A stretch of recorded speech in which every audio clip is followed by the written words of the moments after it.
We're here because free speech is under attack. We're here because people are being convinced that socialism works. We're here because people are being judged guilty until proven innocent. We are fighting back with facts. This is not a safe zone, so buckle up, Buttercup. This is the raw, naked truth.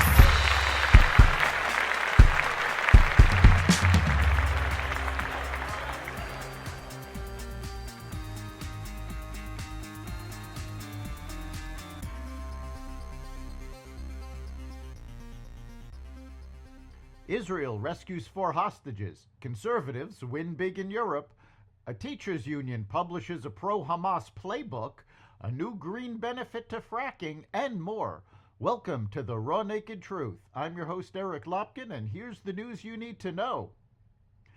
Israel's military rescued 4 hostages held in the central Gaza Strip on Saturday morning in a complex daytime operation that jolted ceasefire talks, reshaped Israeli politics, and resulted in scores of Palestinian casualties. The 4 were held in 2 separate locations in the heart of the Nuseirat section of Gaza, the military said, after being kidnapped from a musical festival in Israel on October 7th. Noah Argamani, 26, who was rescued in Saturday's operation, was seen in one of the first images of the Hamas-led raid into southern Israel as a clip of her kidnapping circulated on social media. In a single hours-long effort, Israel rescued more hostages alive than it had during the entire previous 8 months of the war, bringing the total freed by military operations to 7. The result was an immediate boost for Prime Minister Benjamin Netanyahu, whose chief rival, Benny Gantz, announced his resignation from the wartime unity government. The raid immediately threw a cloud over a Biden administration push to strike a ceasefire between Israel and Hamas that would free the remaining 116 hostages abducted in October and a number of Palestinian prisoners. The hostages have been held captive by so-called civilians and kept in private homes. A man wearing a Hamas headband held up a bloody face mask depicting President Biden on Saturday amid an anti-Israel protest outside the White House. The man and others wearing similar headbands shouted, "Down, down, occupation," while another man lit an American flag on fire and others flew Palestinian flags. Other agitators at the demonstration threw objects at a National Park Service ranger, shouting "Piggy, piggy" at him, and defaced statues in Washington, D.C., holding signs that accused Biden of being on the wrong side of history. Protesters converged on the White House Saturday morning after security measures at 1600 Pennsylvania Avenue were tightened in anticipation of the planned demonstration. The son of a Hamas co-founder expressed shock and dismay at college protesters he sees as misguided and misinformed about the issues. They found an angry cause, and this is very dangerous to advocate on behalf of something they don't understand, Mossab Hassan Youssef, known as the Green Prince, said in an interview. They are not helping the situation, they are just making it worse.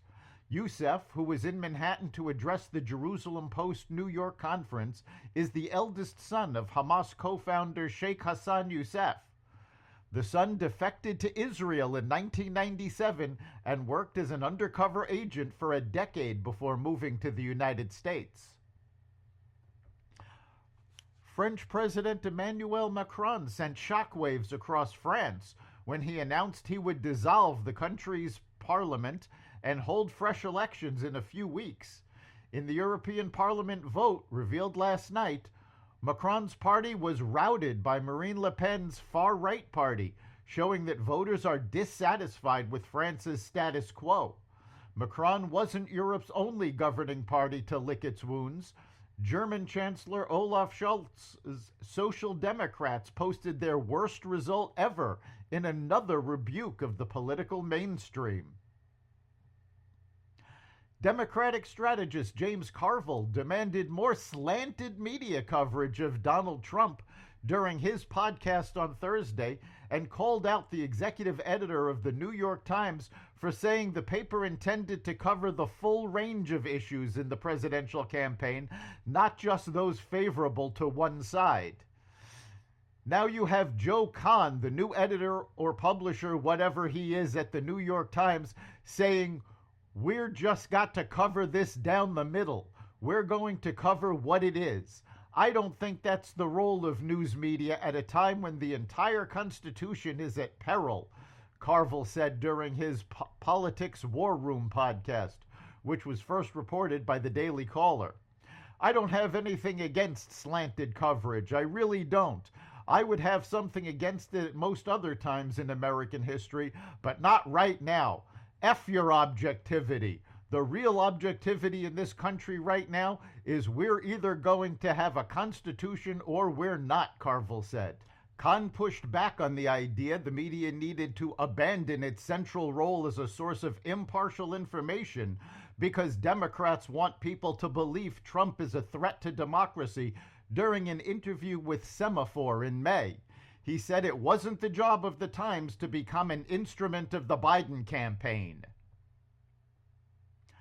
A teachers' union that represents employees in the Portland public schools released a guide on how to teach anti-Israel views in schools.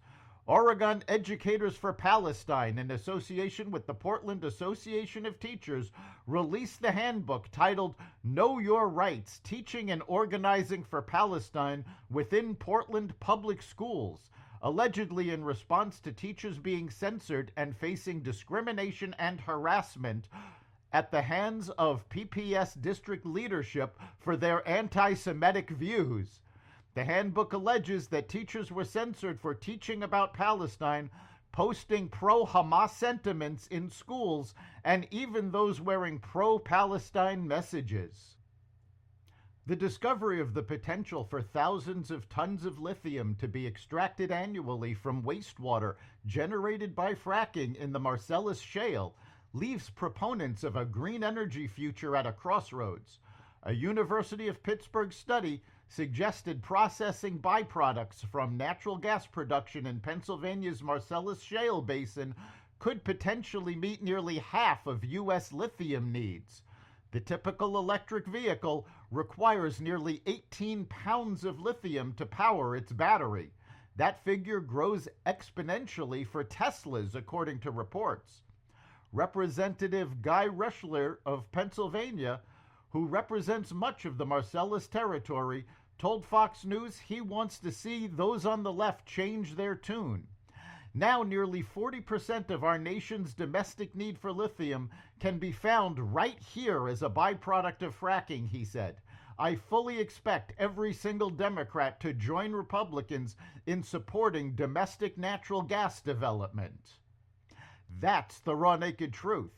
You can catch every episode of The Raw Naked Truth at xvadio.com, the Apple Podcasts app, Google Podcasts, Spotify, iHeartRadio, Audible, Amazon Music, and other platforms that respect freedom of speech.